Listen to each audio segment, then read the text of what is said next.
मानसी पुन्हा हसली. ती सेल्समनकडे गेली आणि आकाशच्या हातातील पुस्तकाकडे बोट दाखवत तिने पुस्तक घेतले. तो त्या दोघांकडे बघून हसला. अखेर ती जिंकली होती. अर्थात दोघेही जिंकले होते. तिला क्षणभर वाईट वाटले आणि तिने मान झटकली. यावेळी ती त्यांच्याकडे न बघता, एक शब्दही न बोलता तिथून निघून गेली. हॅलो, ऐका ना. रिंकीने तिला थांबवण्याचा प्रयत्न केला. मानसी निघून जाते याचे तिला वाईट वाटले. आता ती पुन्हा कशी भेटणार? तिच्या मनात अनेक प्रश्न निर्माण झाले. थांब किड्डो. आकाशने रिंकीला थांबवले आणि तिला डोळा मारला. काय? रिंकी आनंदाने हसली. तिला तिच्या मित्राचे ते हसणे समजले होते. हा मुलगा काहीतरी खोडसाळपणा करणार होता. हे बघ. त्याने रिंकीचा हात धरला आणि पुस्तकाचे पहिले पान उघडले. वाव, तिने यावर सही केली? रिंकीने डोळे विस्पारून विचारले आणि टाळ्या वाजवत हसून त्याच्याकडे पाहिले. हो किड्डो, मी तिला सही करताना पाहिलं होतं. तो मिश्किलपणे हसला आणि तिचे गाल ओढले. आणि मला ठाऊक होतं की राजने माझ्यासाठी एक प्रत नक्कीच वाचवून ठेवली असेल. तो पुढे म्हणाला. वेडा कुठला, ती आनंदाने ओरडली. तू तर कामाचा लबाड आहेस. रिंकी आपल्या मित्राच्या युक्तीवर हसत होती. बघूया तरी तिने काय लिहिलंय. रिंकीने पटकन पुस्तक हातात घेतले आणि उत्साहाने पहिले पान उघडले. ओ, रिंकीने आकाशला हलवले. With love, lots of kisses, Mannu. त्या दोघांनी ते एकाच वेळी वाचले. प्रेम आणि मुके. रिंकी हसली आणि तिने ते मोठ्याने 3-4 वेळा वाचले. तिची सही पाहून आकाशच्या चेहऱ्यावर मोठे हसू उमटले. वाव. रिंकीने बाजूने त्याला मिठी मारली. मन्नू, किती छान नाव आहे ना? रिंकी सहजपणे म्हणाली. तिचं नाव मन्नू आहे? हे कसले नाव आहे? आकाश रिंकीला चिडवण्यासाठी हसून म्हणाला. मुन्ना. मग हे कसले नाव आहे? रिंकीने स्वतःचा बचाव केला. सैतान. आकाशने तिचे कान पकडले. मन्नू आणि मुन्ना, किती भारी. रिंकी एखाद्या लहान मुलासारखी दोनदा गोल फिरली. मानसीने डोळे मिटले आणि त्यांच्या त्या पहिल्या भेटीच्या आठवणीत तिच्या डोळ्यांतून अश्रू तरळले. अशी झाली होती त्यांची भेट. त्याच्याकडे अजूनही ते पुस्तक आहे. ती मनापासून हसली. तो अजूनही तिच्यावर प्रेम करतो का? खरंच करतो का?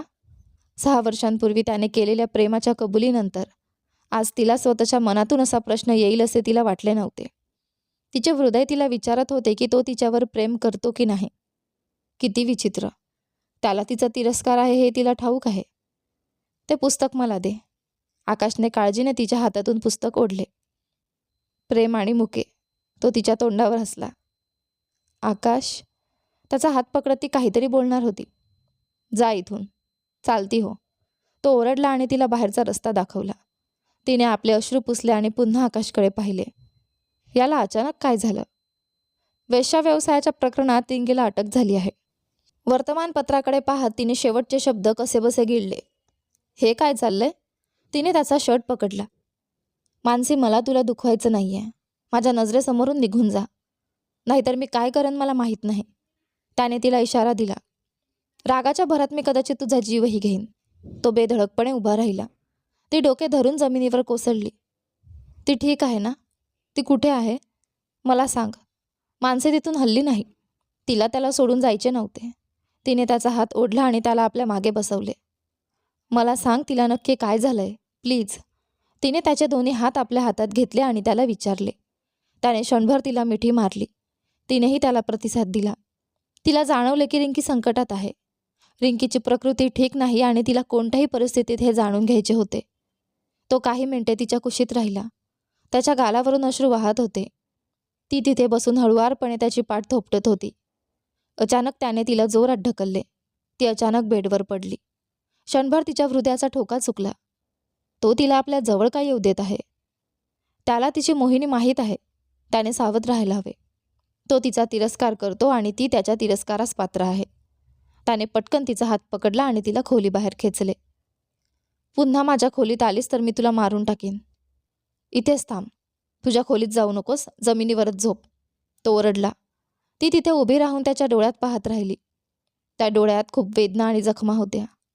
तो काय लपवत आहे? ती नक्कीच शोधून काढेल. ती तिथेच उभी राहून त्याच्याकडे पाहत राहिली. नीरजने पत्रकाराच्या चेहऱ्यावर आणखी एक ठोसा लगावला. त्याच्या चेहऱ्यातून रक्त येत होते आणि तो बोलण्याच्या स्थितीत नव्हता. संजय भिंतीला टेकून उभा होता. तो स्वतःच्याच विचारात इतका हरवून गेला होता की त्याला कशाचेच भान नव्हते.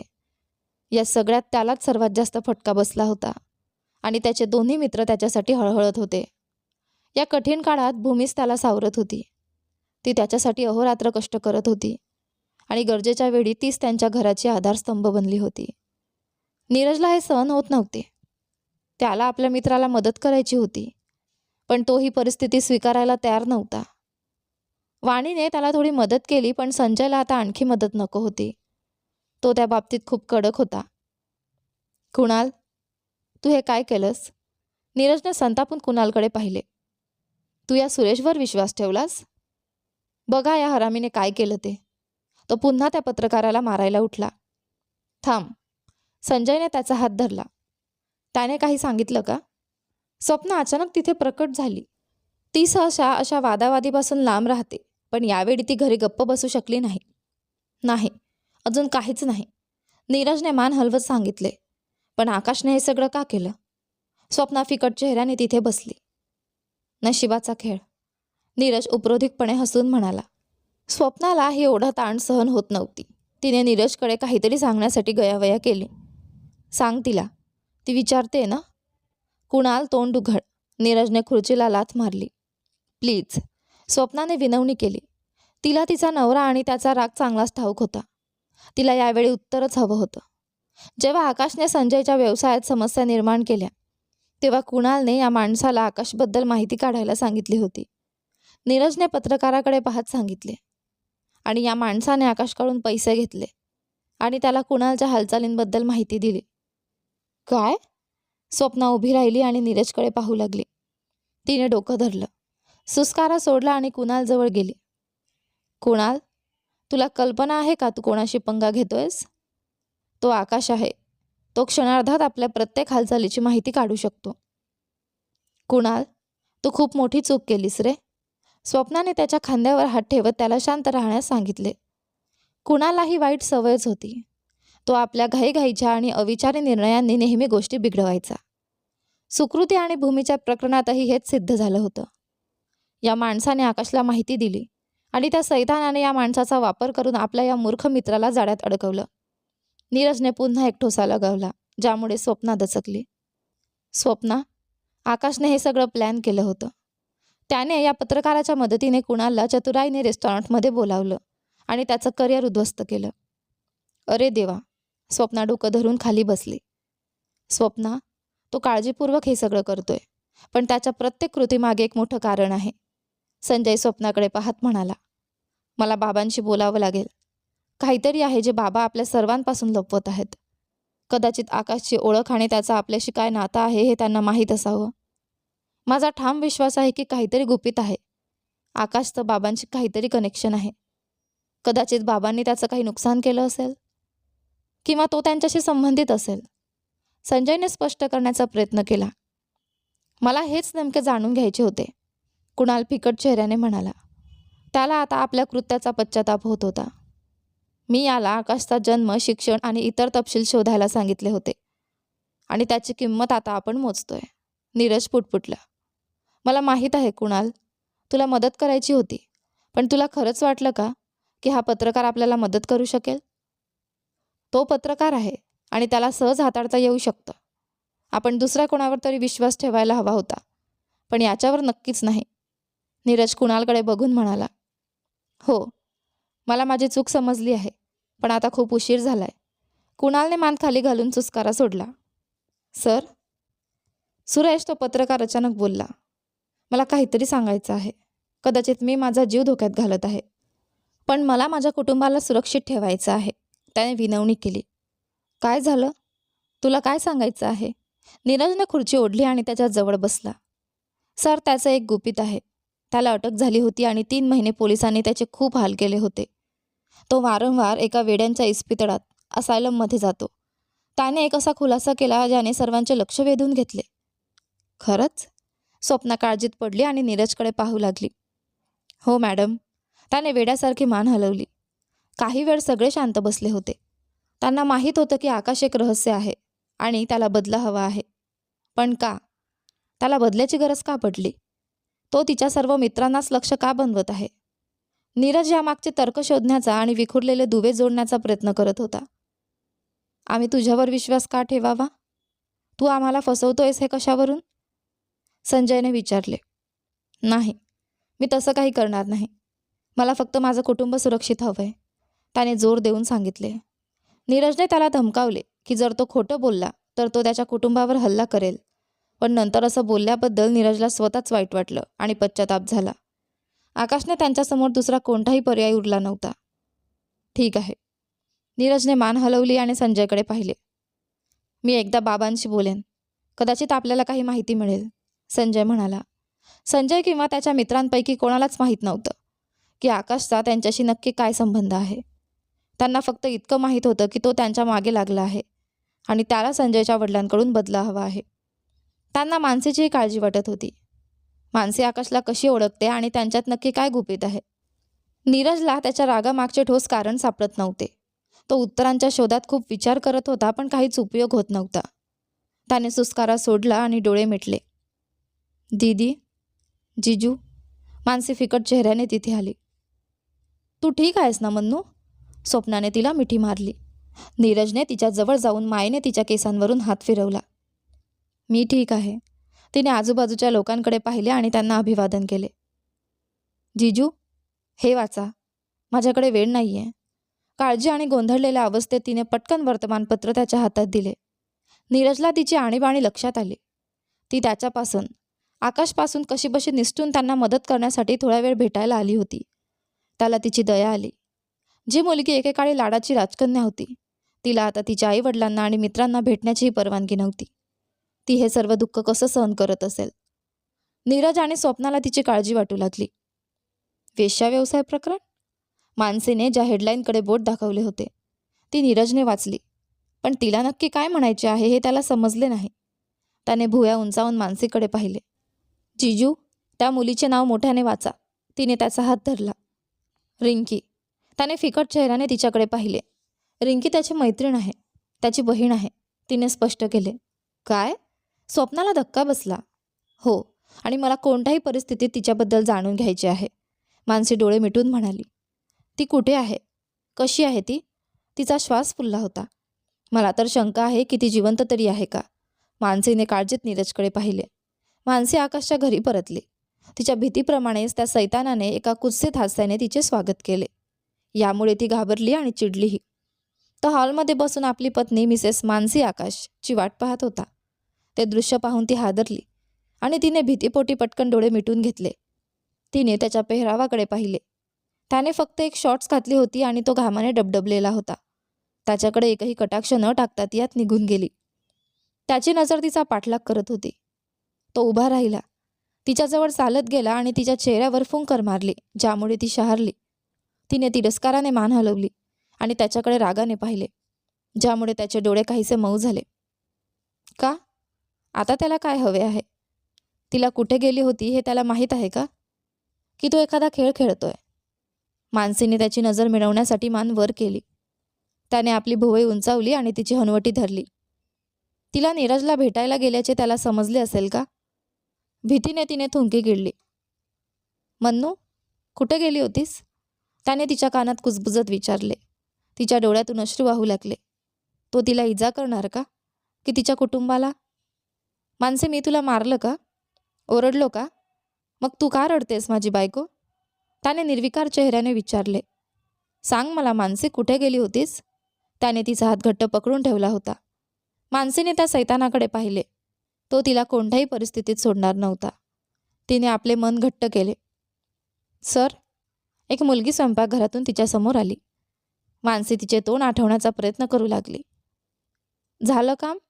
त्याने भुवई उंचावून विचारले. हो सर, तिने मान थोडी खाली झुकवत उत्तर दिले. तू जाऊ शकतेस, त्याने तिला जाण्यास सांगितले.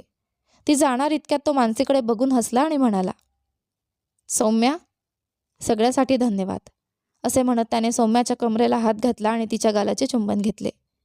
हे पाहून मानसीचे रक्त उसळले. किती नीचपणा, किती अपमानकारक. आता तिला आठवले की ही मुलगी कोण होती, जिला तिने हॉटेलमध्ये पाहिले होते. ही त्याची रखेल होती. पण तिला का काळजी वाटते? ती कोणीही का असेना, तिला काय फरक पडतो? तो नरकात का जाईना? तिने त्याच्याकडे तिरस्काराने पाहिले आणि सौम्याकडे रागाने बघितले. सौम्या दचकली आणि घाबरली, पण आकाशने सौम्याच्या कमरेवरची आपली पकड अधिक घट्ट केली. मानसीला त्याच्या थोबाडीत मारायची इच्छा झाली, पण ती थांबली. तिला माहीत होते की एक दिवस असा येईल जेव्हा ती हे सर्व अगदी राजेशाही थाटात करू शकेल. बाय. आकाशने पुन्हा सौम्याच्या गालाचे चुंबन घेतले आणि तिच्या कानात मादकपणे काहीतरी कुजबुजला. सौम्या तिथून भीतीने अक्षरशः पडून गेली. मानसीने दीर्घ सुस्कारा सोडला आणि आकाशकडे कठोर नजरेने पाहिले. बरं, कुठे गेली होतीस? माझ्या प्रश्नाचे उत्तर नाही दिलंस. तो तिच्या गालाचे चुंबन घेण्याच्या प्रयत्नात थोडा वाकला. चिडलेल्या मानसीने हाताने त्याचा चेहरा बाजूला सारला. मी तुला सांगितलं होतं की मी तुला स्पर्श करणार नाही, तो दीर्घ श्वास घेत म्हणाला. तिला त्याची ऊब जाणवत होती. तो आपल्या सानिध्याने तिला गोंधळात टाकण्याचा प्रयत्न करत होता आणि मानसीला हे समजले होते. मी दीदीशी बोलायला गेले होते, तिने अर्धे सत्य सांगितले. या राक्षसासोबत तिला कोणताही धोका पत्करायचा नव्हता. दीदी? फक्त दीदी? तुझा जिजू नीरज आणि त्याचे ते ढोंगी मित्र संजय, कुणाल यांचं काय? हां? तो हसला. तुला माहीत आहे तर विचारतोयस कशाला? तिने आवाज चढवला. मला ते तुझ्या तोंडून ऐकायचं आहे, माझी प्रिय पत्नी, तुझ्या तोंडून. त्याने तिची हनुवटी पकडली आणि तिच्या ओठांकडे पाहत म्हणाला. तिने पूर्ण ताकदनिशी त्याला बाजूला ढकलले, ज्यामुळे तो आश्चर्याने थोडा मागे सरकला. त्याने आपली नजर खाली झुकवली आणि पटकन एक टी-शर्ट उचलून घातला. हो, मी त्यांना भेटायला गेले होते, माझ्या कुटुंबाला, तिने अभिमानाने जाहीर केले. यामुळे आकाशला दुखापत झाली. तिचे कुटुंब, ज्यामध्ये तिचे वडील आणि ज्यांनी त्याला त्रास दिला होता ते सर्वजण आले. छान, खरंच खूप मस्त आहे माझी प्रिय बायको. तो हसला आणि मग खदखदून हसू लागला. आता माझ्यासाठी एक काम कर, तुझ्या पतीसाठी, तो तिच्या कानात बोलला. ती हल्ली नाही. तुला करावंच लागेल मानसी, नाहीतर उद्या मी एका बिझनेस मीटिंगसाठी सौम्याला सोबत घेऊन जाईन. त्याने मान हलवली. याचा अर्थ काय? तो तिला नरकात घेऊन गेला तरी कोणाला पर्वा आहे? तिने आपल्या खोलीत जाण्यासाठी एक पाऊल पुढे टाकले. तुझ्या माहितीसाठी सांगतो, तुझे वडील इतर काही प्रसिद्ध व्यक्तींसोबत या मीटिंगला येणार आहेत. तो तिच्या डोळ्यात डोकावत कुस्तीतपणे हसला. ती थांबली आणि त्याच्याकडे पाहण्यासाठी मागे वळली. तू त्यांच्या मागे का हात धुवून लागला आहेस? तुला मी हवी होती ना? मी इथे तुझ्यासोबत आहे, हे पुरेसं नाही आहे का? ती ओरडली. नाही, अजिबात नाही. त्याने कपाळावर आठ्या आणत मान हलवली. मन्नू, मला अजून बरंच काही हवं आहे. त्याने तिच्या गालावर थोपटले. काही वेळ त्यांच्यात काहीच संवाद झाला नाही. सगळीकडे शांतता पसरली होती, अशी शांतता जी काळजाचा थरकाप उडवणारी आणि हृदय तोडणारी होती. बरं, मग तुला मी ते सौम्याला सोबत नेणं केलेलं चालेल का? मागून आलेल्या त्याच्या खणखणीत आवाजाने ती अक्षरशः शहारली.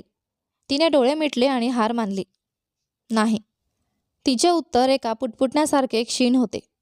मग मी सांगतोय ते कर, तो कठोर आवाजात म्हणाला. या विचाराने ती हादरली. आता तो तिला काय करायला सांगणार? तिच्याकडे आता उरलंय तरी काय? तो तिला तिच्या कुटुंबापासून लांब ठेवणार का? परिणामांचा विचार करण्याची तिची इच्छा नव्हती. त्यातून प्रचंड वेदना आणि यातनांशिवाय दुसरं काहीच मिळणार नव्हतं. मी करेन, ती पुटपुटली. माझ्या खोलीत जा आणि पसारा साफ कर, माझ्यासाठी बेड नीट कर. त्याचा आवाज एकाच वेळी राकट आणि मादक वाटत होता. त्याला नक्की काय सिद्ध करायचे आहे? की तो आपल्या रखेलसोबत झोपला होता? हे तिला आधीच समजले होते, मग तिला आणखी अपमानित का करावे? तो आपल्या सर्व मर्यादा ओलांडत होता. माझे कुटुंब आणि माझे बाबा माझी सर्वात मोठी कमजोरी आहेत आणि तो सतत त्याचाच फायदा घेत आहे. जा, तो तिच्या तोंडावर म्हणाला. ती त्याच्या खोलीत गेली आणि तिने आजूबाजूला पाहिले. खोली इतकी घाणेरडी होती की तिला तिथे एक क्षणही उभं राहणं कठीण होतं. तो तिच्याबद्दल, आपल्या पत्नीबद्दल काय विचार करतो? ती मागे वळली आणि तिथून निघून जाणार होती, पण मनाच्या कोपऱ्यात कुठेतरी असलेल्या भीतीने तिला थांबवले. ती पुढे गेली आणि आजूबाजूला पडलेल्या वस्तू उचलू लागली. सर्वात आधी तिने चादर उचलली, मग तिने त्याचे कपडे गोळा केले. त्याचे आणि त्या मुलीचे कपडे उचलताना तिचे हात थरथरत होते. गालावरून अश्रू ओघळत होते. घृणास्पद हा शब्दही यासाठी छोटा होता. तिला राग आला होता, पण कोणावर आणि का तिला कारणं सापडत नव्हती. तिला त्याच्यावर ओरडावंसं वाटत होतं, त्याला थोबाडीत मारावंसं वाटत होतं. ती पाय जवळ घेऊन जमिनीवर बसली आणि भिंतीकडे एकटक पाहत राहिली. तो आत आला. त्याने इतर वस्तू उचलल्या, तिच्या हातातील कपडे हिसकावून घेतले आणि लॉन्ड्री बिनमध्ये टाकले. ती ओक्साबोक्शी रडत होती. तिचे रडणे पाहून त्यालाही कुठेतरी लागलं होतं. तिलाही हे माहीत होतं, म्हणूनच तर तो स्वतःहून पुढे येऊन तिच्या हातातील कपडे घेण्यासाठी आला होता. ती थोडी सरकली आणि बेडला टेकून बसली. तो फिकट चेहऱ्याने तिच्यासमोर बसला. रिंकी जिवंत आहे का? ती हळू आवाजात बोलली. मान वर करून तिने त्याच्या डोळ्यात डोकावून पाहिले. तिच्या प्रश्नाने तो थक्क झाला. हो, ती आहे. दुसरीकडे पाहत त्याने मान हलवली. मला तिला भेटायचे आहे, ती हट्टी स्वरात म्हणाली, त्याला कोणताही प्रश्न विचारण्याची संधी न देता. तिला त्याचे काहीही ऐकून घ्यायचे नव्हते. तिला फक्त उत्तर हवे होते आणि ते तिला मिळाले होते. काहीही बोलायची हिंमत करू नकोस, तिने त्याला जणू दमच दिला. त्याने दीर्घ श्वास घेत मान हलवली आणि तो आश्चर्याने तिच्याकडे बघत तिथेच बसून राहिला. मानसी फिकट चेहऱ्याने आकाशच्या मागे चालू लागली. तो तिला एखाद्या गेस्ट हाऊसवर किंवा इतर कुठेतरी घेऊन चालला होता. पूर्ण प्रवासात शांतता होती. दोघांपैकी कोणीही बोलण्याच्या मनस्थितीत नव्हते. आकाश आपल्याला नक्की कुठे घेऊन जातोय हे विचारण्याची हिंमत मानसीमध्ये नव्हती. पण तिचा अंदाज होता की तो तिला रिंकीच्या ठिकाणी घेऊन जाईल. तिला कुठेतरी थोडं बरं वाटलं. किमान ती तिला पाहू शकणार होती आणि काही अज्ञात गोष्टी जाणून घेणार होती. तिचे हृदय वेगाने धडधडत होते. ती रिंकीचा सामना कशी करेल? ती कशी असेल? जर तिची प्रकृती ठीक नसेल तर? तिने आपले डोळे घट्ट मिटून घेतले आणि मनातील विचारांना आवर घालण्याचा प्रयत्न केला. रिंकी आता कशी दिसत असेल? ती आजही तशीच आनंदी आणि खोडकर असेल का? तिने डोळे मिटले आणि जुन्या आठवणी तिच्या डोळ्यासमोर तरळू लागल्या. 6 वर्षांपूर्वीची आठवण. मानसी, तुला ते पुस्तक मिळालं? स्वप्नाने घाईघाईने विचारले आणि ती मोठ्या पावलाने तिच्याजवळ पोहोचले. हो दीदी, मानसीने खांदे पाडले आणि ती पुस्तक तिच्या हातात देणार इतक्यात स्वप्नाने ते ओढून घेतले. शेवटी तुला मिळालं तर? स्वप्ना म्हणाली. हे तेच पुस्तक होते ज्याचा स्वप्ना बराच काळ शोध घेत होती. पुस्तकाचा परिचय वाचल्यापासून तिला ते वाचण्याची प्रचंड ओढ लागली होती. अप्रतिम. स्वप्नाने 2 वर्षांच्या सुधनला आपल्या मांडीवर घेतले आणि ती पुस्तक वाचण्यात मग्न झाली. तू आणि तुझे हे वेड, नीरज आपल्या पत्नीकडे बघत म्हणाला, जी पुस्तक वाचण्यात पूर्णपणे हरवून गेली होती. तिला पुस्तकांवर किती प्रेम आहे आणि ती एकदा वाचायला बसली की कशी वेडी होते हे नीरजला माहीत होतं. त्याने आपल्या एकुलत्या एका मुलाला कडेवर घेतले आणि तो स्वप्नाकडे बघत मनातल्या मनात हसला. हे जिजू, मानसीने नीरजला अभिवादन केले आणि नीरजने फक्त स्मित हास्य केले. मला एकदा बघू दे. मानसीने पुस्तक ओढले आणि त्यावर स्वतःची सही किंवा काही भेट संदेश शोधू लागली. आता काय झालं? स्वप्नाने वैतागून मानसीकडे पाहिले. तुला माहीत आहे ना मला पुस्तकं किती आवडतात? स्वप्ना आपल्या पतीकडे बघून हसले. नीरजने फक्त खांदे उडवले आणि आपल्या मुलाशी खेळू लागला. काय हे? मानसी अचानक जोरात ओरडली, ज्यामुळे दोघेही दचकले. सांभाळून, शांत राहा, नीरजने बजावले, कारण मानसीच्या ओरडण्यामुळे सुधन रडायला लागला होता. मानसीने तोंड फुगवले आणि मदतीसाठी आपल्या बहिणीकडे पाहिले. स्वप्नाने तिचे केस कुरवाळले आणि तिला हसायला सांगितले, तर नीरजकडे पाहून खोटा राग व्यक्त केला. नीरज तिथून निघून गेला जेणेकरून त्या दोन्ही बहिणींना थोडा वेळ एकत्र घालवता येईल. नक्की काय झालं? स्वप्नाने मानसीला विचारले. काही नाही, पुस्तकं बदलली गेली आहेत, मानसी म्हणाली. मला देते प्लीज, असे म्हणत तिने बहिणीच्या हातातून पुस्तक हिसकावून घेतले आणि काहीही न बोलता ती थेट पुस्तकाच्या दुकानाकडे धावली. स्वप्नाला काहीच कळत नव्हते की नक्की काय घडले आहे. Hello madam. सेल्समन प्रसन्न हसत मानसीकडे आला, जी त्याच्यासमोरच उभी होती. तो कुठे आहे? त्यांचं नाव काय? मानसी पूर्णपणे गोंधळलेली आणि घाईत होती. तिला नीट वाक्यही सुचत नव्हती. मॅडम, शांत व्हा प्लीज. त्याने फ्रीजमधून पाण्याची बाटली काढली आणि तिला बसण्याची विनंती करत तिच्या हातात दिली. ती चिडली. तिला हे नको होतं. तिने पटकन बाटली घेतली आणि ती पुस्तकाच्या दुकानात इकडे तिकडे फिरू लागली. मॅडम, आकाश भैया इथे नाहीत. तोच सेल्स बॉय धापा टाकत तिच्या मागे आला. काय? हे काय चाललंय? मग माझं पुस्तक कुठे आहे? तिने कमरेवर हात ठेवून विचारले. मॅडम, मला तुमचं बोलणं समजलं नाही. तो सेल्स बॉय गोंधळून तिच्याकडे पाहू लागला. आकाश भैया? कुठे आहेत तुझे आकाश भैया? ते माझं पुस्तक घेऊन गेले. ते खूप खास आहे. मी माझ्या प्रिय बहिणीसाठी त्यावर सही केली होती. तुला माहीत आहे का, त्यावर एक खास संदेश लिहिला होता. ती अत्यंत बेफिकीरपणे इकडे तिकडे बघत ओरडत होती. मिस्टर आकाश कुठे आहेत? ते माझं पुस्तक कसं काय नेऊ शकतात? ती त्याला शिव्या घालू लागली. मॅडम, पण त्यांनी तुमच्यासाठी एक निरोप ठेवला आहे, सेल्समनने घाबरत तिला सांगितले. तिचा राग पाहून तो पुन्हा हादरला होता. ठीक आहे. काय निरोप आहे तो? आकाशबद्दल विचार करून तिने उपरोधिकपणे हसून विचारले. बहुतेक हा एखादा प्लेबॉय असावा, असा तिने विचार केला. हे घ्या मॅडम. त्याने पटकन एक चिठ्ठी तिच्या हातात दिली आणि ती काही बोलण्याआधीच तो तिथून पळून गेला. आह, तिने रागाने पाय आपटत डोळे मिटले. त्याने चिठ्ठीवर मोबाईल नंबर लिहून तिला फोन करायला सांगितलं होतं. तिची शंका खरी ठरली होती. तो एक प्लेबॉय आहे आणि त्याला तिच्यामध्ये रस आहे असा तिचा ठाम समज झाला. मुन्ना, ती खूप रागावली आहे. रिंकीने आकाशच्या शर्टला घट्ट पकडले आणि काळजीने त्याच्याकडे पाहिले. रिंकीला आकाशसाठी वाईट वाटत होतं. आकाश हा एक सज्जन मुलगा होता, जो व्यसनांपासून लांब होता आणि त्याने कधीच कोणा मुलीसोबत फ्लर्ट केलं नव्हतं. मानसी ही पहिलीच मुलगी होती जिच्याकडे तो पहिल्याच क्षणी आकर्षित झाला होता. राहू दे ग रिंकी, खरं तर ती रागातही खूप गोंडस दिसते. रिंकीच्या हातावर थोपटत आणि तिला शांत राहण्यास सांगत तो हसून म्हणाला. आकाशला तिच्याकडून अशाच प्रतिक्रियेची अपेक्षा होती. त्याला ती जितकी माहीत होती त्यावरून त्याच्या या लहानशा खोडीवर ती नक्कीच संतापणार होती. मानसीला मात्र हे माहीत नव्हतं की ते दोघे तिचा फोन नंबर मिळवण्यासाठी तिच्याशी हा खेळ खेळत होते. त्याला अशा वागण्यामुळे ती खूप चिडली होती. ठीक आहे. रिंकीने मान हलवली आणि ती दुरूनच मानसीचा तो पडलेला चेहरा पाहत उभी राहिली. मानसीने त्या नंबरवर फोन लावला आणि समोरच्या व्यक्तीने फोन उचलण्याची वाट पाहू लागली. हॅलो. आकाशने फोन उचलला. तो मानसीकडे बघून हसत होता आणि रिंकीकडे बघून आनंदाने डोळे मिचकावत होता. हॅलो. कोण बोलतंय? आकाशने रिंकीकडे बघून हसत घाईत विचारले. आकाश बोलतोय का? नाव आठवायला तिने एक सेकंद घेतला. हो, आकाश बोलतोय. मी जाणून घेऊ शकतो का की कोण बोलतंय? ते दोघेही तिथून लपून तिचा तो गोंडस चेहरा पाहत होते आणि गालातल्या गालात हसत होते. मी मानसी बोलतेय.